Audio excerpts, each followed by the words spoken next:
Quem é Osíris Nadal? Osíris Nadal é um cidadão pontagrossense, nascido em 25 de janeiro de 1945, filho de Arthur Nadal e Olívia Batista Nadal. Tivemos 12 irmãos. Me formei na condição de, na época, contabilista, depois jornalista e depois advogado. Fui funcionário da Justiça do Trabalho por 33 anos, mas a paixão pelo rádio fez com que eu permanecesse trabalhando na imprensa como jornalista esportivo, levado pelas mãos do companheiro João Alberto, depois passando pelo Edmar Luiz Costa, Luiz Fernando Federer e outros companheiros, e aí fomos para o jornalismo no Diário dos Campos com a coluna do Ziroca, que foi uma coluna que ficou muito famosa até então. Hoje sou advogado, funcionário público federal aposentado e exerço a função de advogado na área trabalhista e desportiva. Por que você deixou a carreira profissional do rádio, televisão e jornal para se dedicar ao direito? Porque o rádio esportivo no tempo de Ponta Grossa foi um rádio excepcional. Uma cidade como Ponta Grossa, que eu tive o prazer de conviver com o Edmar Luiz Costa, com o João Alberto, com o Barro Júnior, com o Luiz Fernando, Luiz Frederico, com Madre Deise, Viviane Dulce, enfim, radialistas de escola, Amaro de Souza, que me vem à memória agora. O rádio, anteriormente, a gente fazia o rádio por paixão e porque se vendia muita propaganda. Inclusive, o sucesso nosso no rádio foi exatamente na venda. E com a venda, a Rádio Clube Ponta Grossense, nós conseguimos levá-la a todos os cantos do Brasil e do mundo. Uma rádio de Ponta Grossa transmitiu uma final de Copa do Mundo Interclubes em 1981, Flamengo e Liverpool, no Japão, e transmitimos jogos como 12 Copas Américas, Jogos Olímpicos, Copa do Mundo, tudo pela Rádio Clube de Ponta Grossa. Por quê? Porque naquela época o rádio tinha um prestígio muito grande, a palavra do rádio era um documento histórico e o comércio, o empresariado acreditava no jornalista, acreditava no radialista, investia a sua verba publicitária e com isso nós ganhamos espaço. Hoje o rádio passou à mão de pastores e de políticos, tornou-se um rádio deficitário do ponto de vista financeiro para aqueles que pretendiam, como nós, viver do rádio, e hoje o rádio realmente é mais uma condição de apoio àqueles jovens que saem, que tentam incursões pela carreira de rádio sem ter o salário merecido. Hoje o rádio é incompetente nas suas ações, não vai aos locais dos eventos, transmite o chamado off-tube em casa, o comentarista comenta de casa, o narrador narra do estúdio, e os salários desse tamanhozinho. É um desrespeito para com a figura do radialista, razão pela qual nós deixamos essa profissão e abraçamos a profissão de advogado. Nos formamos em Ponta Grossa em 1976 e exercemos com galhardia e, por que não, com resultado econômico dentro daquilo que se necessita para se conviver. O que precisa haver a partir dos anos 90 à década de 2000 é o respeito para com o rádio, com a verba publicitária e, de modo especial, os proprietários de emissoras de rádio valorizarem os seus profissionais, registrando suas carteiras e pagando os salários da categoria. Você teve muito sucesso na crônica esportiva, mas a sua vida no rádio foi sempre só nesse segmento? Sempre. A paixão pelo rádio deve ser o fato de que, quando eu tinha 9 anos, eu morava no bairro de Baranas. Aí nós vamos morar na Rua 15, que era exatamente ao lado da Rádio Clube. E quando eu morava em Baranas, na faixa de 8, 9 anos, eu transmitia, segundo meus pais e meus irmãos, em latinha de Nescafé, enfim, de produtos. Fazia esse microfone e ia assim no campo do União Campo Alegre, ou do Operário Ferroviário, e eu ficava ali transmitindo jogos de futebol. Aí quando eu vim residir na Rua 15, exatamente no dia 24 de agosto de 1954, dia em que Getúlio Vargas suicidou-se, e nós fizemos até festa porque não tinha aula, então nós aproveitamos para fazer mudança. A partir dali eu comecei a conviver com a Rádio Clube. A Rádio Clube havia programas de auditório, brilhantes programas comandados pelo magnífico Alfredo Pereira de Barro Júnior e por um cidadão chamado Luiz Frederico Deitman, em Ofidêncio. E eu comecei a participar dos programas de auditório. E aí a ânsia de ganhar os prêmios, né, dinheiro, camiseta, Nescafé, chocolate, fazia com que eu tivesse uma participação todo sábado e toda quarta-feira. E eu acabei ficando o garoto Nescafé, ganhei um prêmio como garoto Nescafé, e aí o João Alberto Gaspar falecido recentemente, disse: você não quer me ajudar aqui com a Sala Internacional de Esportes? E eu ouvia muito o Cláudio Karsug na época: se eu só vou se fizer a Sala Internacional. E aí, fazendo a Sala Internacional de Esportes, num gravador geloso, eu gravava a Bandeirantes de São Paulo, que na época era a grande rádio, e aí tirava os resultados, e eu passava a ser o Cláudio Karsug de Ponta Grossa. E aí entrei no rádio, fiquei 6 meses com o João Nisso, fui para plantão esportivo, de 6 meses de plantão eu passei a ser o repórter de campo do Barro Júnior. Como é que foi essa chegada do rádio esportivo na tua vida, saindo do estúdio para o trabalho volante? É o desejo de você crescer na profissão. Eu sabia que de plantão, tinha a ideia que de plantão eu ia ser plantão eternamente. Eu seria o Milton Neves dos pobres na época, evidentemente, eu seria um plantão. E o João Roberto dizia: não, você vai fazer mais. Ele dizia: não, eu queria participar do programa Esportes Antártica, que era às 18h30, tinha um comentário do Barro Júnior: deixa que eu chuto, doa quem doer. E eu disse: um dia eu vou ser o Barro Júnior, um dia eu vou trabalhar com ele. E aí eu comecei a apresentar o programa e redigir o Esportes Antártica, porque o João Roberto era bancário do Banco Comercial do Paraná na época, e eu redigia para ele o programa. Ele chegava com um monte de jornal debaixo do braço, quando ele chegava já estava pronto, e eu comecei a apresentar o programa com ele. E por ser um cara intrometido, sem ter medo de enfrentar as paradas, aí eu busquei esse espaço de repórter. E foi no campo da reportagem que eu acho que eu fiz a melhor parte do rádio. Eu achei que fui um cara, numa autoanálise, numa autocrítica, eu fui um bom repórter, sem sombra de dúvida. E como é que foi a sua saída de Ponta Grossa para a capital do estado? Bem, eu queria destacar que, nessa pergunta do Ivan Vinícius, que antes de eu vir para Ponta Grossa, aliás para Curitiba, o rádio de Ponta Grossa eu ganhei muito dinheiro. Porque na época nós tínhamos figuras de destaque, por exemplo, o Luiz Fernando Félix, que está conosco aqui, e o Edemar Luiz Costa, e nós tínhamos o Roberto Busato, que depois veio ser conselheiro federal, presidente nacional da Ordem dos Advogados do Brasil. Então nós tínhamos muito prestígio e muita credibilidade na comunidade. Então, como eu disse há pouco, a gente ganhou muito dinheiro com esse rádio. Aí, ao passar do tempo, o rádio foi ficando em mão de pastores e de políticos. E em Ponta Grossa o rádio caiu na mão de 2 deputados, adversários tranquilos na briga política. E eu arrendei a rádio, quando a rádio era do Giovanni Mazzini. E arrendei, a rádio faturava 9 mil, nós passamos a faturar 48 mil, fizemos Jogos Olímpicos, fizemos Copa América, fizemos Seleção Brasileira em todos os cantos do mundo. E aí, por um interesse político, na condição eu de arrendatário, o arrendante me passou para trás. Vendeu sigilosamente para o deputado e não me contou. Aí na sexta-feira ele disse: você tem até quarta-feira para arrumar 300 mil e comprar a rádio. Claro, de sexta para quarta-feira, para arrumar 300 mil, eu corri, mas não consegui. Mas na verdade a rádio já estava vendida, ele já tinha recebido um cheque no valor de 320 mil aproximadamente, e o negócio já estava realmente fechado.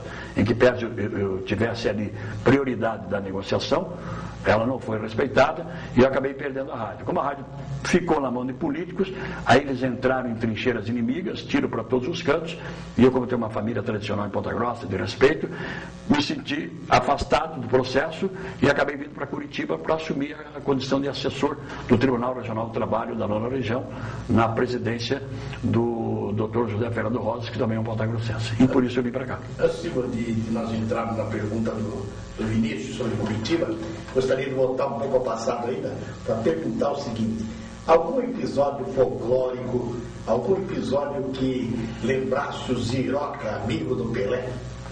Eles contam muito isso. A Ponta Grossa fala muito dessas coisas. Tem dois fatos que eles imputam à minha pessoa, de que num jogo do Operário contra o Atlético, o juiz Júlio Salsa Mendes prejudicava enormemente o Operário. E aí eu atravessei o campo e disse para ele: dá um miado aqui no microfone. E isso ficou famoso, ele me expulsou de campo e me tirou de lá. E a história em relação ao envolvimento com o Pelé foi uma história de que em 1965 eu escrevia para o Diário dos Campos e eu precisava de alguma coisa. Eu admirava o Pelé, mas não via o Pelé.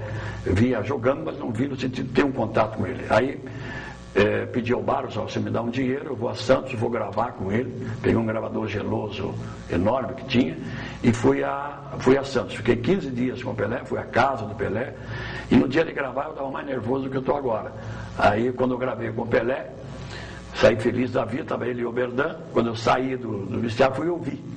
Aí a fita do Geloso não tinha gravado.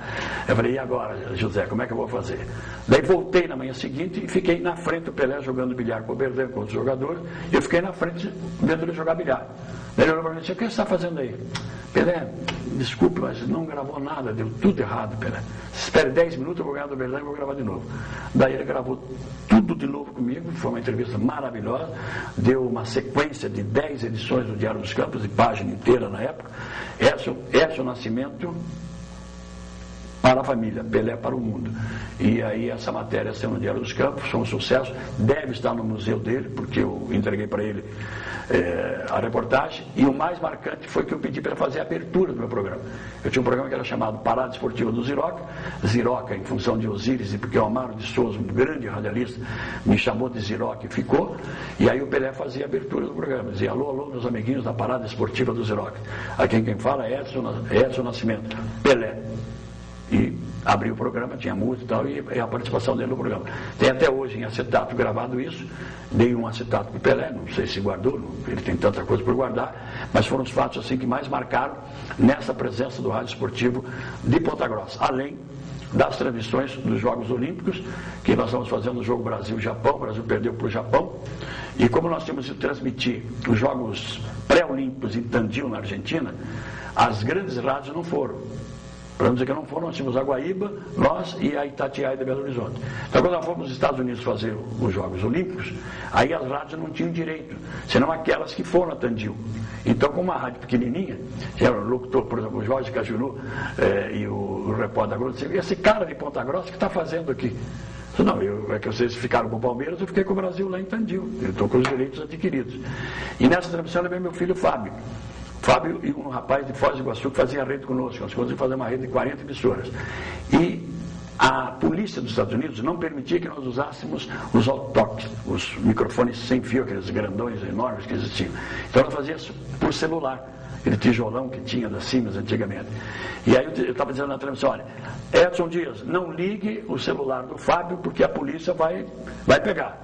Mas quando eu estava dizendo não ligue, ele fez a ligação. Daí a polícia prendeu o Nélio e o Fábio, prendeu no sentido de tirar do estádio, e quando eles estavam no fundo do estádio, que era um estádio de beisebol, eles passando por trás, aí o Japão fez o gol.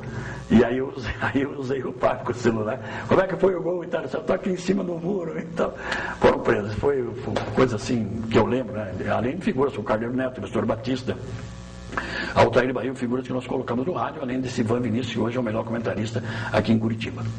Vamos voltar ainda nesse assunto. Tá bom. Mesmo trabalhando numa rádio de Ponta Grossa, você acompanhou sempre a seleção brasileira, em Copa do Mundo, Copa América. Como que foi esse seu gosto por esse acompanhamento internacional? Veja bem, você transmitir um jogo do estadual é uma coisa. Agora, quando se fala de seleção brasileira, o impacto desse trabalho é tão envolvente, tão lindo. Ao mesmo tempo que você ouve o hino nacional, por exemplo, nos Estados Unidos, na Alemanha, enfim, nos países que a gente vai, é um negócio tão marcante, tão emocionante que arrepia. E você vai realmente aos estertores do teu esforço, da tua dedicação, para fazer o melhor trabalho. Então, a seleção brasileira, que nós começamos em 1970, na Copa do México, sem credencial, mas sempre com o gravador a tiracolo, nós fizemos a cobertura com boletins, meros boletins. Depois da Copa de 70, nós não fizemos a de 74, voltamos a 78, e aí, hoje nós temos participações em 10 Copas do Mundo, a ponto de o Rádio Gaúcho me chamar para sermos os coordenadores das transmissões das duas últimas Copas, a do Japão, ao lado do Rogério Amaral, e a da Alemanha, pela Rádio Pampa de Porto Alegre, que tinha a rede Pampa de emissoras, e nós fizemos. Então, empolga essa paixão do Brasil, porque é tudo diferente. De repente está ao lado dos grandes ídolos nacionais, e são seres humanos como qualquer um de nós, como o Renato Mazzani, na sua singeleza, na sua simplicidade, como o Luiz Renato Ribas, como o Luiz Fernando, como você, Ivan. São pessoas normais, iguais, e que são adoradas, idolatradas no mundo. E aí você sente realmente uma emoção diferenciada. O Brasil é diferente, você faz novos amigos, você conhece as inovações do rádio, a tecnologia. Hoje você não leva mais maleta, você não leva mais microfone, está tudo lá, você comprou os direitos, está tudo arrumadinho, pronto, em 30 segundos você está falando. Agora, essa experiência que você tem hoje, e que você passa, inclusive, não apenas para o seu filho, mas para tantos outros profissionais, Essa experiência vem do tempo em que você atuava em Irati, em Francisco Beltrano, em Rolândia, transmitindo Operário e Guarani. 2 perguntas para você. Valeu essa experiência e você torcia mais por Operário ou por Guarani? Não, eu sempre fui operariano. Sempre, nunca deixei de ser do Operário. Aliás, conta a história de que havia um jogo do Operário e o Barros Júnior era doente do Guarani, né? E ele estava transmitindo. E aí ele disse que o gol que foi pênalti a favor do Guarani, eu disse que não, que era impossível o juiz ter marcado aquela penalidade máxima. Daí ele disse assim, depois da briga no ar, né? Daí ele disse, o que houve aí, Osíris? Eu fiquei perdido. Disse, houve a Rádio Clube. Daí todo mundo deu risada e a coisa ficou na bagunça. Mas a experiência que você adquire, por exemplo, eu tenho um lance que achei maravilhoso. Eu e Ivan estávamos no Chile, fazendo a Copa América, e na mesma transmissão eu dizia assim, como é maravilhoso os Alpes, aliás, a Cordilheira dos Andes, lindo, o sol pátio, a Cordilheira é rosa, E aí, em Cândido de Abreu, Altair Baio, qual é a imagem que você tem? Isso aqui é um mato desgraçado, eu não estou vendo nada. Então, a tecnologia faz isso. Cândido de Abreu, que não tinha nem linha de telefone, tinha que puxar não sei quantos metros de fio, falando no mesmo instante com o Santiago do Chile. Então, isso dá uma condição de você ver que as coisas evoluíram, né? Para melhor. Hoje você tem equipamentos ultramodernos, hoje você pode fazer uma transmissão, se quiser, via internet, através do Skype, com o laptop, você transmite normalmente. Nessa Copa do Mundo agora, o pessoal que levou maleta, levou microfone, quando viu lá as grandes emissoras, estava todo mundo de pequenos equipamentos com qualidades espetaculares. O caso do laptop, por exemplo, nesta última Copa do Mundo, da Copa da Alemanha, todo o boletim feito para a Rádio Mundial de Ponta Grossa e para a rede Pampa de emissoras, todinho feito pelo Skype, com um custo 0,90 centavos. Agora, vou fazer uma pergunta para você. Você gosta mesmo de transmitir via tubo? Não, eu fiz raramente tubo, Luiz Fernando.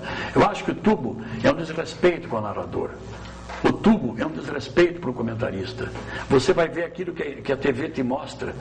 E a TV não te mostra a amplitude do estádio, a amplitude do jogo. Hoje, por exemplo, você vê, um caso específico de crítica, a Globo, a deusa dourada da comunicação nacional, ela coloca o Kleber Leite, o Caio ou qualquer outro comentarista no estúdio, transmitindo um jogo.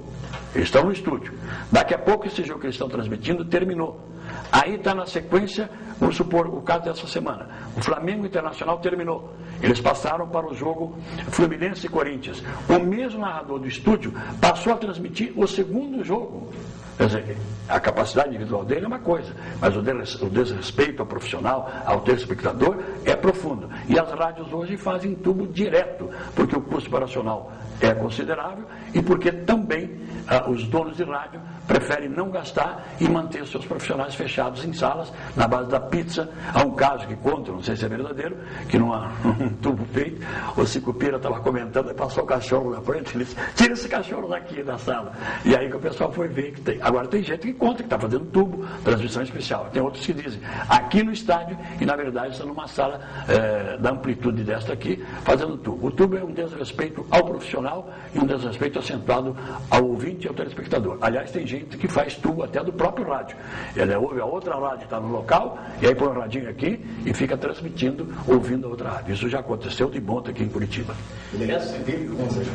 Essa massificação do futebol, passando na televisão, todos os horários, todos os dias, está tirando a paixão do torcedor, afastando o torcedor do estádio e tirando aquele romantismo que havia no futebol? Ela pode ser cansativa, porque é jogo terça, quarta, quinta, sábado e domingo. Mas ela não tira o encanto do futebol. Tanto não tira que ontem, no jogo Corinthians Fluminense Pacaembu lotado, Maracanã, Flamengo Internacional, 55 mil pessoas, então o público vai. Ela é cansativa, porque é praticamente todos os dias.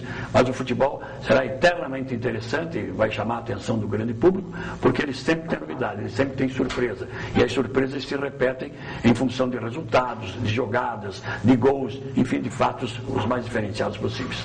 Você, além de futebol, acompanhou outros esportes, fez cobertura de jogos abertos, de várias modalidades. Como é que foi o seu acompanhamento do basquete de Ponta Grossa, que foi muito forte, e de outras modalidades esportivas?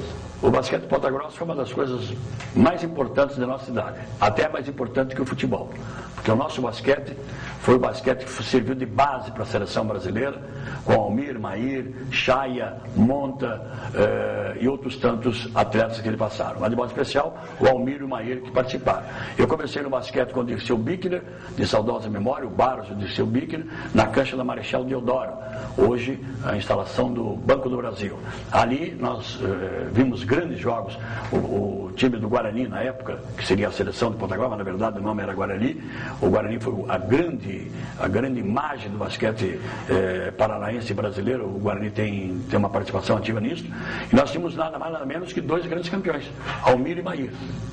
Além do Monta, depois veio Dobinha, depois veio Raimundo, enfim, uma série de jogadores, Percy, Chaya, Edson Banana, que veio a ser secretário de Fazenda do Estado, enfim, grandes equipes. E a seleção brasileira era exatamente fundamentada no time do Guarani. A base era o time do Guarani. Depois entrou Rosa Branca, Blamir e outros tantos. Mas o basquete foi magnífico. E um grande narrador de basquete em Ponta Grossa, que é eterno narrador, chama-se Edemar Luiz Costa, que acabou sendo deputado estadual, era um narrador de basquetebol magnífico. E atrás dele veio Roberto Busato. O Luiz Fernando era mais do futebol, ele fez basquete, aliás, o Luiz Fernando fez tudo, mas mais do futebol, mas o Edemar Luiz marcou muita época como narrador de basquetebol. O Barros Júnior, que era a grande figura do rádio, quem o rádio de Ponta Grossa deve muito, ele veio para jogar basquete, depois ficou locutor, né, foi administrar a Rádio Clube. O Barros também era um brilhante locutor. O Barros era mais marcha lenta, e o Edemar era mais empolgação, mais vibração,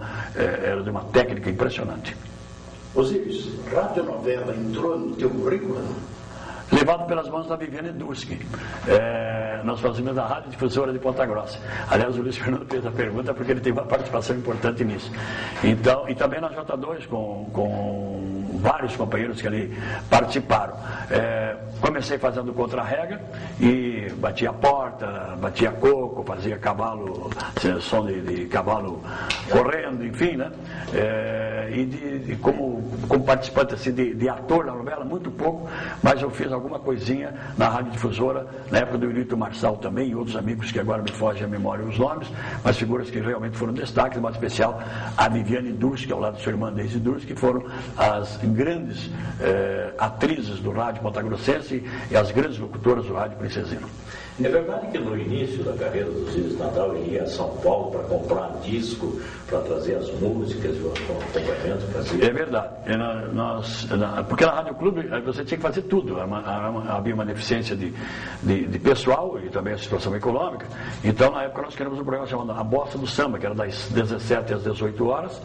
E à noite nós fazíamos Serenata em Seu Lar, de segunda, quarta e sexta, das 10 à meia-noite, das 22 às 24. E fazíamos as quartas e sextas, terças e quintas, temas para jovens e namorados. Então, nesse programa de rádio havia a participação do ouvinte, e o ouvinte sempre exigia. Aí, à tarde, como faltou alguma coisa lá, nós abrimos um programa chamado Eis o que você pediu, que era um programa que você telefonava, o ouvinte telefonava, você atendia.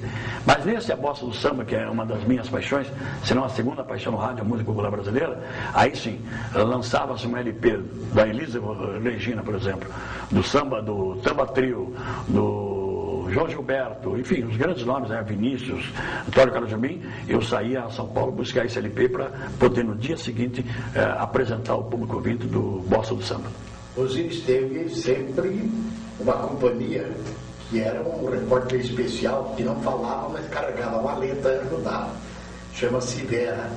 A Vera acabou se tornando, depois mais tarde, a sua esposa. Como é que a Vera entrou nessa também? A Vera entrou... Até hoje, né? Até hoje, são 40 anos de amor. A Vera, quando ela me conheceu, eu já estava no rádio. E aconteceu que eu disse, faço tudo por você, mas não largo do rádio. Entre você e o rádio, eu vou ficar com o rádio. Ela aceitou essa colocação e ela passou a frequentar estádios comigo. Ela, o Gilson Into e a então namorada do Gilson. E aí eles iam aos jogos comigo. Então viajou para Cianorte, para Campo Mourão, o norte todo ela fez comigo. E depois que nós casamos nas viagens internacionais, a partir da Copa de 82, que antes ela não queria ir porque tinha os filhos para criar, né? Eram 3 pequenos, o Júnior, a Ana Paula e a Luciana. E aí depois da Copa de 82 ela passou a viajar comigo. E nas grandes competições internacionais, principalmente na Copa América, a disputa é sempre em junho e julho, de uma especial julho, um frio danado. E aí nós, o Ivan que foi várias vezes comigo, Montevidéu, Chile, Buenos Aires, com o frio, o pessoal que vinha da rádio do norte, do norte e nordeste, e o pessoal que vinha de São Paulo e Rio, sentia um frio danado. Então o que a Vera fazia? Ela fazia café no hotel, lotava 2, 3 garrafas de café ou de chimarrão e levava para os estádios. Aí você via gente desmaiando de frio, como foi o caso do pessoal do Pará. Aí ela atendia esse pessoal, dava café, dava sanduíche, ensinava a tomar chimarrão, enfim. Aí ela passou a ser uma figura integrada no contexto e sempre foi companheira. Carregava mala, ajudava, quando precisava falar, falava. As emissoras que não sabiam do Brasil, fala com essa moça que ela é embaixadora do Brasil. Ela dava entrevista, mas sempre foi uma companheira e é companheira até hoje. Tantas transmissões, tantas viagens, dá para destacar alguma assim mais emocionante? A do Japão. A do Japão foi mais emocionante porque ninguém acreditava. Quando nós anunciamos que a radiodifusora iria ao Japão, a radiodifusora de Ponta Grossa iria ao Japão fazer Flamengo e Liverpool, os caras disseram, você era louco. Não tem. E naquele tempo a televisão não tinha muita certeza de fazer o jogo. Além do fuso horário, tinha dificuldades do ponto de vista técnico. E aí, quando nós chegamos ao Japão, havia no hotel que nós ficamos, em Tóquio, havia uma aposta entre os radialistas que lá estavam, eram 4 emissoras, uma aposta de que era a Tupi do Rio, a Globo do Rio, a B2 de Curitiba, com o Hidalgo e com o Lombardi, e uma outra emissora, se não me engano, de Pernambuco, a Rádio Clube de Pernambuco. E eles estavam conversando com o João Saldanha. Aí eles estavam discutindo, e lá no hotel dizia quem ia ficar. Né? Então estava a relação do Flamengo e a relação dos narradores, aliás, das emissoras brasileiras que viriam. E ali estava Ponta Grossa. Aí os caras estavam discutindo. Daí, esse cara não vem, esse cara é um louco, esse não vai chegar aqui. Daí o João Saldanha, isso contado depois pelo João Saldanha, disse, não, esse cara está em todas, hein? Eu estive com ele na Finlândia, ele vai estar aqui. Aí, segundo o João, até ele colocou no livro dele isso. Daí, 10, 15 minutos depois eu cheguei. Aí quando eu cheguei, foi aquela festa e tal, abraço. E no dia do jogo, a Rádio Tupi não funcionava o equipamento. Estava o Jorge Cury, o Denis Menezes e o comentarista que me foge, o Luiz Mendes, se não estou enganado, era o Luiz Mendes na época. Aí não funcionava o equipamento dele. Aí eu peguei uma maletinha do João Rochinski, aquelas pequenininhas que todos os senhores conhecem, o Renato Mazani que sabe disso, o Renato também, e entreguei para ele, instalei, né? Eu falei o João Saldanha era da Globo, acho que na época. Não, o João Saldanha era da Tupi, o Luiz Mendes era da Globo. Aí instalei o equipamento para eles, eu já estava falando para o Brasil há muito tempo, e eles não conseguiam falar. Daí quando instalei a maleta, troquei o microfone, pus fone, aí os 3 cariocas falaram, e isso ficou eternamente grato. Mas a empolgação de você clicar uma linha no Japão, dizer alô Brasil, e entrar o Japira aqui em Curitiba, alô Osíris, tudo bem? Vou conectar a Ponta Grossa agora. Coisa assim de, exagerando 40 segundos, eu estava falando com Ponta Grossa. Como é que o jornal, a imprensa escrita e a televisão entraram em tua vida? A imprensa escrita, na verdade, eu devo muito ao Edemar e a você, Luiz Fernando, porque vocês foram aqueles caras que achavam que se podia ter. E o Irineu Santos, falecido Canelinha, que também dizia, por que você não faz a notícia? Daí nós começamos a fazer uma coluna do futebol juvenil, daí fizemos juvenil e amador, e aí criamos a seleção da cidade de Ponta Grossa. Então eu via os jogos das 3 categorias e selecionava os profissionais, os amadores e os juvenis, e fazia a seleção da semana. E ele foi evoluindo com a brincadeira da coluna do Ziroca, a coisa progrediu, e de repente fui convidado pela Folha de Londrina, e fui trabalhar na Folha de Londrina no tempo que a Folha de Londrina criou a Folha Esportiva às segundas-feiras. E ali foi um sucesso realmente. A edição do jornal, nós vendíamos na época em Ponta Grossa cerca de 1.800 a 2.000 jornais na época. Havia uma briga, era a Folha e Paraná Esportivo, se não estou enganado, ou a Tribuna na época já também estava brigando ali. E aí o jornalismo vai entrando em você. Né? E aí eu precisava ganhar dinheiro. Como é que eu tinha que fazer? Eu tinha que criar edições extraordinárias nos aniversários de Ponta Grossa, nos eventos da região. Então eu punha a pastinha debaixo do braço e ia vender anúncio para que nós pudéssemos fazer a edição especial de Ponta Grossa. E aí nós fazíamos essa edição sempre aqui em setembro e sempre com 8, 12, 14 páginas, o que era um resultado financeiro muito bom para a Folha de Londrina, e como eu era comissionado, também era um bom dinheiro. E foi nessa época que, num carro recém-adquirido, o Ziroca, na volta de Londrina, acabou sendo vítima de um violento acidente. É verdade, você lembrou bem, Luiz Fernando. Isso foi na semana do aniversário de Ponta Grossa. Nós fomos levar todo o material para impressão e para trazer a edição para Ponta Grossa. Então, nós trabalhamos o dia anterior todinho, madrugada, o dia todo, e aí dormi um pouco de manhã para transmitir o jogo Cruzeiro e Londrina. Tempo que Londrina era Londrina, né? E aí nós transmitimos o jogo e viajou comigo um companheiro chamado Marcos Voto Braga. Daí disse, vamos dormir aqui, porque eu estou cansado. Você está cansado, já trabalhou muito? Não, vamos tocar que eu tenho que dar aula amanhã na universidade. Disse, então eu toco até Telêmaco Borba, depois você toca. Mas até Telêmaco Borba eu vim bem, daí, razoavelmente bem. De Telêmaco Borba ele pegou o carro, era um carro que eu tinha comprado na sexta-feira, assumi o carro no sábado, um Alfa Romeo TI, o BI, que era TBI, o TI. Que ia pagar com a edição. Com a edição. Era um carro que na época custaria 95 mil reais, vamos dizer, não lembro a época a moeda lá. E aí, infelizmente, quando ele saiu de Telêmaco Borba, 10 km ou 12 km para frente, ele bateu o carro, dormiu no volante e foi de frente com um caminhão. Eu não vi o acidente porque eu dormia. Aí conto que eu fui ejetado para fora do veículo e fiquei no asfalto. Aí as manchetes da manhã seguinte, sangue de radialista molha o asfalto negro e tal. E já me davam como morto. Mas graças a Deus estou aqui firme. O Luiz Fernando foi uma das figuras que prestou socorro lá, levou minha esposa, ele, o Walter Ruppel, aliás, ele levou meu pai, falecido pai Arthur, ele levou para lá, e nós vivemos esse drama. Foram 90 dias, 45 de estaleiro e 90 dias de recuperação. Saí do hospital e imediatamente fui transmitir os Jogos Abertos na cidade de Cascavel. Ponta Grossa tem uma tradição de turf também. Em algum momento a Rádio Clube se dedicou a cuidados com o turf, com transmissão turfística? A Rádio Clube não tinha apego ao turf, mas nós conseguimos vender. Isso foi numa época que nós tínhamos um rapaz chamado Oswaldo Luiz Risse, que hoje está na cidade de Toledo. Ele transmitia turf. O meu pai sempre teve, aliás, a minha família sempre teve cavalo de corrida. Tanto que quando nós éramos crianças, nós corríamos os 100 metros. A criançada na época disputava o prêmio dos 100 metros no Hipódromo de Baranas. E o pai tinha a Safira e Araribá, o tio Tite tinha outros cavalos, o Teófilo Cunha tinha o coleiro, que era um grande animal na época. E a gente sempre estava ali porque havia uma transmissão interna para o jogo que o Oswaldo fazia. Por sinal, fazia muito bem. Daí eu fui na direção da rádio e disse, olha, se a gente vender, não dá para fazer páreo por páreo, transmite um par dá 3 minutos de transmissão, vamos lá, 5 minutos, depois volta, cada hora volta o páreo. Daí a direção da rádio, na época, o Barros achou boa ideia, então vamos vender. Aí conseguimos negociar e fomos para lá. Daí o Oswaldo começou a transmitia para o jockey e transmitia para a rádio, ganhava o cachezinho dele para fazer. Aí de repente ele disse, por que você não faz também e tal? Eu falei, mas eu não como é que eu vou descobrir cavalo correndo? Ele disse, você vá pelo boné e pela blusa. Vá pelo boné e pela blusa, decore o boné e a blusa.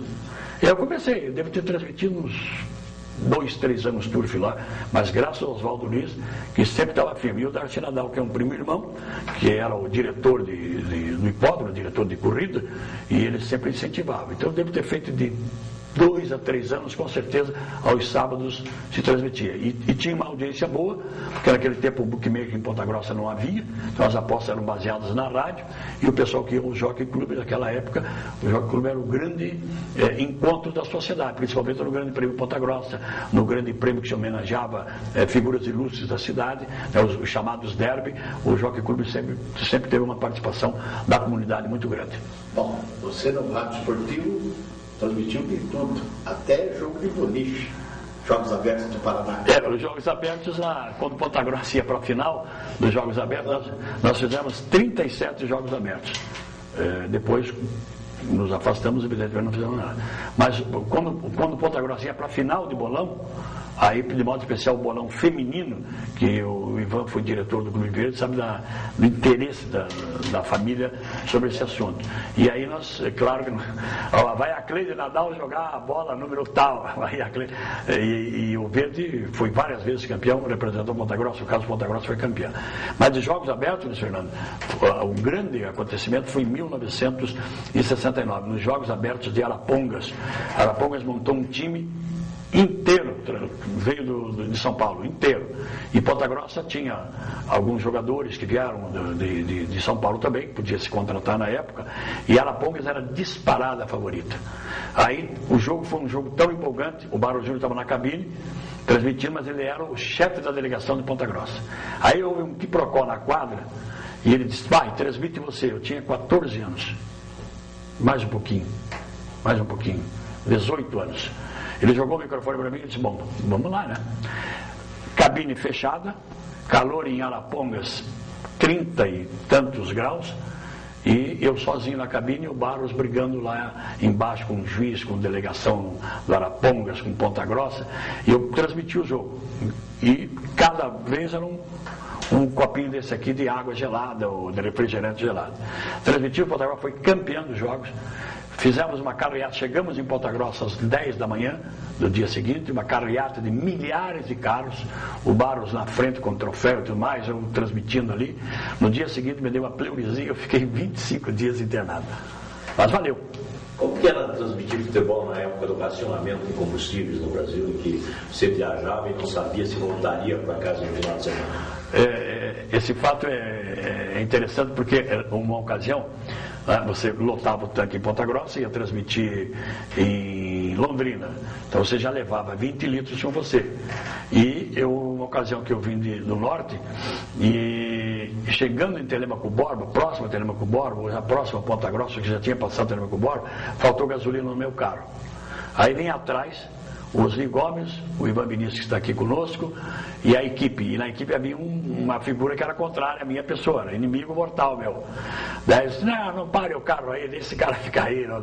Daí Ivan gentilmente e Osni, eticamente com pessoas profissionais, pararam o carro, me deram 5 litros, 10 litros de gasolina, e eu pude chegar até um posto de gasolina. Então as dificuldades eram enormes.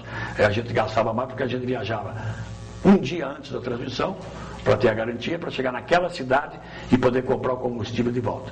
Mas nesse caso, o combustível faltou e eu não fiquei na estrada graças ao Ivan e aos Gomes. E a televisão? Olha, a televisão é uma coisa interessante. A televisão é uma máquina de fazer doido, né? Nós tivemos em Curitiba o grande momento que eu vi de televisão, e devo a figuras fantásticas como Munir Caluf e Nestor Batista, que me levaram lá. Embora eu seja o pai de criação do Nestor Batista de rádio e do Carneiro Neto, o Nestor foi um companheiro e é um companheiro até hoje de uma lealdade impressionante. Então, quando eu perdi Ponta Grossa, que eu fazia a TV Esplanada, quem fez o primeiro programa da TV Esplanada fomos nós, na inauguração. Nós fizemos uma edição especial da Folha de Londrina sobre a TV Esplanada, o Luiz Fernando era o noticiarista da TV, e quando eu fui para transmitir a primeira transmissão, estava tudo certo que eu ia fazer a primeira transmissão, eu cheguei lá, tinha outra figura no meu lugar.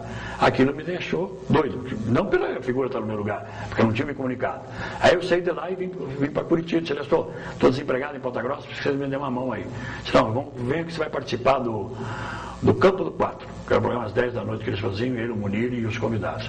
Aí eu vim para cá, para Curitiba, e fiz o trabalho com eles, lancei Campos Gerais na TV, que eu gravava de segunda a sexta o programa nas cidades do interior dos Campos Gerais e apresentava no domingo pela manhã. E daí, nos jogos, eu passei a ser o repórter de campo. E em função do repórter de campo que eu era na TV, eu me deitava na grama e dizia para o telespectador, você vai ouvir o som da bola. E deitado no escanteio, Os caras mostravam eu deitado com o microfone e o cara chutando a bola. Talvez por causa disso tenha surgido esses microfones agora e botar no campo. E aí eu fui evoluindo com o gestor, daí passamos, o programa cresceu muito, o Munir Caluf se destacou como um dos mais notáveis comentaristas esportivos da televisão brasileira, na Paranaense, indubitavelmente o melhor que houve até hoje. E aí nós tivemos a infelicidade de ver a Revolução caçar o Paulo Pimentel. Caçou o Paulo Pimentel, caçou os direitos da TV. E aí, se aquilo foi ruim para o Paulo, foi ótimo para nós, porque a TV passou a viver do futebol. Então nós passamos a transmitir todos os jogos de futebol na TV, preenchendo os horários, como a Bandeirantes, a Rigor faz hoje. E aí nós conseguimos uma grande oportunidade de viajar o Brasil todo e conseguimos vender transmissões do clássico Grenal, especialmente para a TV Tibagi em Apucarana, que ela mandava imagem para Cascavel, Toledo, Marechal, Guaíra, Foz do Iguaçu. Aquele pessoal de Cascavel pagava para a televisão uma fortuna para que os jogos entre Grêmio e Internacional fossem transmitidos. Então, ali além da gente ganhar dinheiro, era comissionado, a gente conheceu muita coisa e aprendeu muito. Figuras de destaque, o Luciano do Vale, o Edgar Schmidt de Porto Alegre, o professor Rui Carlos Ostrom, enfim, figuras de destaque que nós começamos a contactar, inclusive mesmo o Luiz Fernando acabou indo trabalhar, nesta época, se eu não estou enganado, na Rádio Farroupilha de Porto Alegre, e aí a gente tinha grande acesso por lá. A televisão me ajudou muito. Onde eu saio, o cara olha e diz, você é e tal. Daí nós voltamos para a TV Bandeirantes, depois de anos, e criamos um programa ao lado do Hidalgo, do Durval Monteiro e do Ayrton Cordeiro, um programa chamado Papo de Bola na Band. Esse programa durou quase um ano, e depois a emissora acabou tendo que obedecer grade nacional, e aí nós perdemos esse horário. Mas de qualquer forma foi um programa que marcou muito também. Você entendia de bola? Falava tanto de futebol? Jogava pelo menos? Eu joguei futebol, eu fui muito bom no futebol de salão. O Almir de Almeida e a sua esposa, Dona Diva, trouxeram a primeira bola de futebol de salão para o Paraná. Foi lá que o Almir instalou a bola. Então lá nós tínhamos a quadra Marechal Deodoro, nós jogamos futebol de salão lá. E eu me destacava. Uma dessa parte, me destacava mesmo. E aí nós fomos campeão do torneio que o Almir fez. Ele fez com o nome dos times cariocas, e como eu sou doente do Botafogo, né, ficou aí com o Botafogo. Aí tinha o Tim, o Luiz Álvaro Vilela, o Paulo Cunha Nascimento, que faleceu ontem, enfim, uma série de companheiros que participaram, e esse torneio foi marcante. E ali eu passei a cada vez mais estudar futebol. Assisti grandes palestras, participei de debates com o técnico da Alemanha, o Tele Santana, o Parreira, mas não que eu participei no sentido de ouvir e poder perguntar, tratando de esquemas, por que o esquema 3-5-2 é ruim, por que o 4-4-2 é melhor, por que o 4-3-3 é isso, enfim. Sempre procurei aprender. E tem uma razoável biblioteca de jornalistas esportivos, de técnicos esportivos. Tive o prazer de desfrutar do Tim, Elba de Padua Lima. Aqui em Curitiba era menino e eu sempre fui metido. Tentava no meio da roda para poder saber, para poder conhecer. Sempre gostei de futebol, me acho um bom entendedor e hoje sou advogado do direito esportivo com uma agradabilíssima clientela. E a sua passagem pelo rádio de Curitiba? Uma passagem triste, passagem muito triste. Quando nós viemos para cá, nós arrendamos o horário da Rádio Clube Paranaense. A Rádio Clube faturava 12 mil, nós passamos o faturamento para 92 mil. Esses 92 mil causou uma ciumeira na cúpula da organização, que é dominada e dirigida, melhor dizendo, pela PUC. E aí havia o corredor da rádio, que era o corredor que sacrificava as pessoas. E desse corredor saíam as notícias para a direção lá no prédio da PUC. E lá se fulminava. Então, quando nós passamos a ter um faturamento e a Rádio Clube encostou em audiência com a Rádio Banda B, aí começou a confusão. A confusão no sentido de ciúmes, locutores falsos, figuras que denigram o rádio esportivo, figuras desastrosamente amorais e imorais, desonestas por excelência, e que passaram a fazer as fofocas dentro da emissora. Aí ganharam a simpatia de funcionárias levavam as notícias desvirtuadas para a direção, até que um dia eu cheguei, vindo de um jogo do Rio de Janeiro, a direção me chamou e disse que havia uma denúncia de um narrador, que eu teria deixado o narrador no Rio de Janeiro sem dar janta, sem dar comida. Eu disse, eu acho que deve haver um engano. Eu fiquei no Rio de Janeiro para visitar as agências de propaganda, e ele veio com outro locutor, vieram para Curitiba, hotel tal, jantar no hotel, avião tal, tudo certinho. Mas já vi que ali havia fofoca. E aí eu tive que rescindir o contrato na sequência. Disse, olha, só deixo terminar esse campeonato, porque eu tenho os compromissos de patrocinadores e os senhores me indenizam com a multa contratual. Na época a multa era de R$170 mil. E eles pagaram a multa e hoje, infelizmente, por causa desses maus profissionais, de dirigentes apegados, puxa-sacos de direção da emissora, a emissora faliu praticamente. Se deu ao luxo e à burrice de transmitir programação de São Paulo numa rádio de onda curta, de 3 ondas curtas no Paraná, uma potência, virou retransmissora. E hoje ela nem sabe o que faz. Tanto é que os 2 transmissores, ou 3 transmissores de ondas curtas, estão lacrados, não funcionam. Quando a gente dizia, a Rádio Clube é a voz do Paraná, o som do Paraná que o Brasil escuta, o Brasil ouve, uma coisa assim. E hoje nós não temos mais isso. Depois fui para a Transamérica, armamos toda a equipe da Transamérica, e aí o diretor da Transamérica disse, não, você era para ser coordenador, você não é mais coordenador. Eu disse, não quero ser coordenador, eu quero ser repórter. E aí começou detalhes de ordem econômica que passou a ser desinteressante. Eu não sou muito de pelear no sentido de criar situações constrangedoras. Eu prefiro resolver do ponto de vista jurídico. Tem direito? Tem. Então eu quero o meu direito, você vai me pagar o meu direito. Por isso que as rádios hoje ganham bem e os funcionários, com raras exceções, ganham muito mal. Vamos falar um pouco agora sobre a tua atuação como advogado. Você começou na Justiça do Trabalho, até de uma forma na base da acusação, não foi isso? Não, foi por concurso, né? Por concurso, mas o concurso que você mesmo dizia que não queria fazer. Atuar na área de limpeza, mas pagaria alguém para fazer a limpeza, não é isso? A ideia era essa.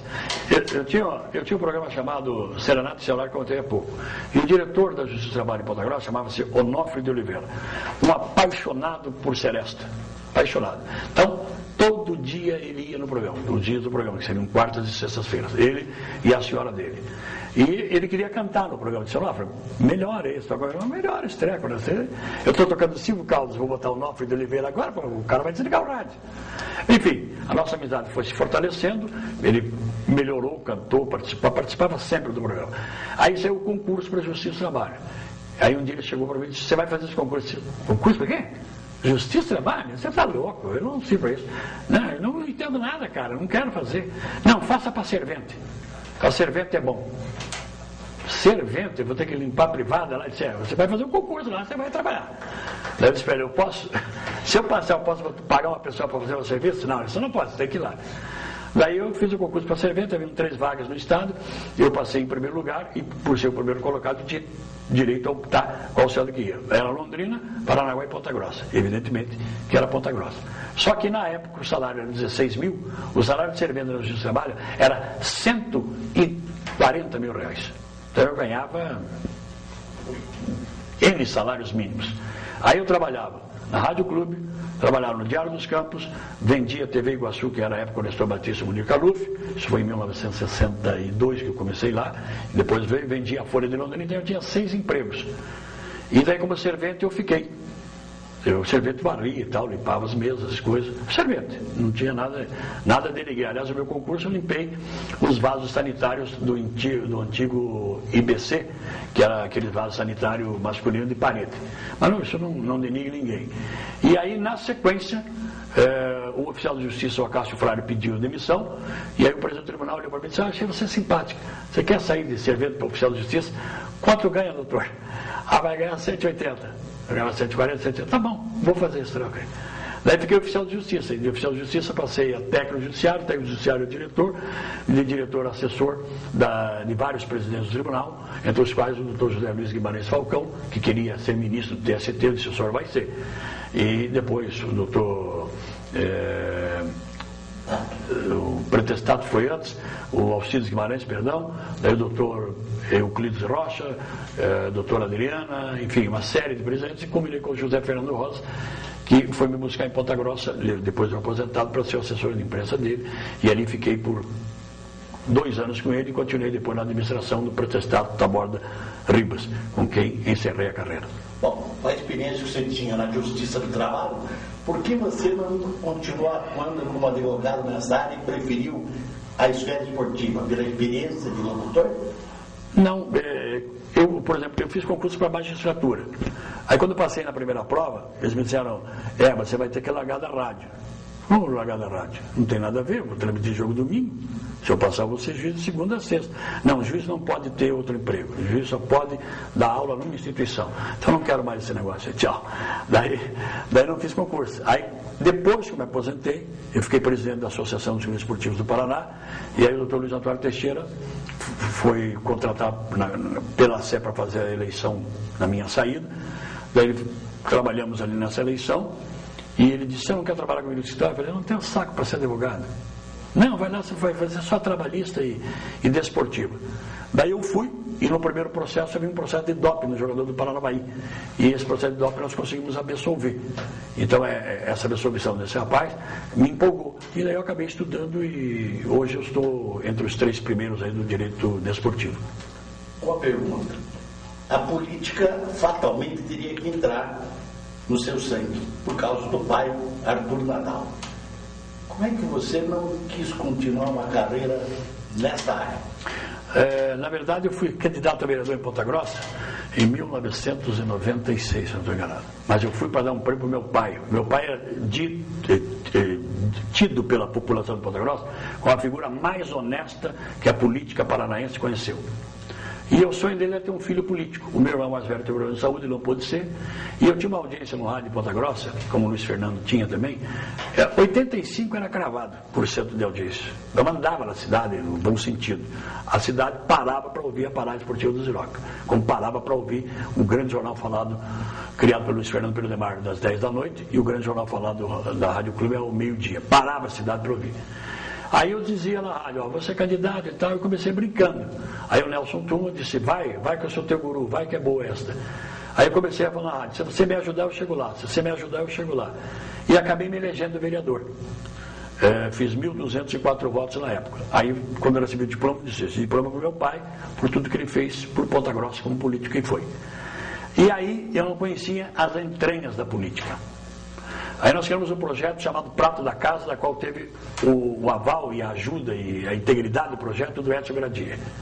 Aí quando nós apresentamos esse projeto, que era brilhante, houve contestação dos vereadores. Aí me chamaram para fazer um acerto com o prefeito.